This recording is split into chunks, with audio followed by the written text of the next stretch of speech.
Ramai yang dah beli bow cobra ni dan korang boleh tengok sendiri diorang punya komen dekat review.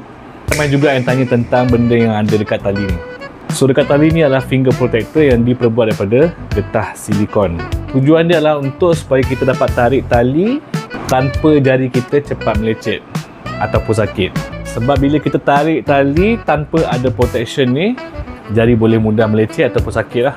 Biasanya orang akan pakai aksesori seperti finger glove. Tapi untuk orang yang dah dapatkan bow cobra ni, korang tak payah risau untuk dapatkan extra aksesori. Sebab yang ini pun dah cukup dah untuk korang gunakan dan memudahkan korang jugalah. Finger glove tu biasa senang akan tercicir dan boleh hilang. Yang ni terus pasangkan tali, dia akan stay di situ. Korang akan dapat memandang menggunakan cobra bow ni dengan lebih selesa dan lebih tenang. Jari korang pun tak mudah nak sakit bila tarik tali bow ni dengan kerap. Dan nak kontrol cobra bow ni pun sangat-sangat senang ya guys. Especially untuk korang yang baru dalam memanah. Kalau korang dapatkan juga cobra ni, boleh tekan bel kuning sekarang.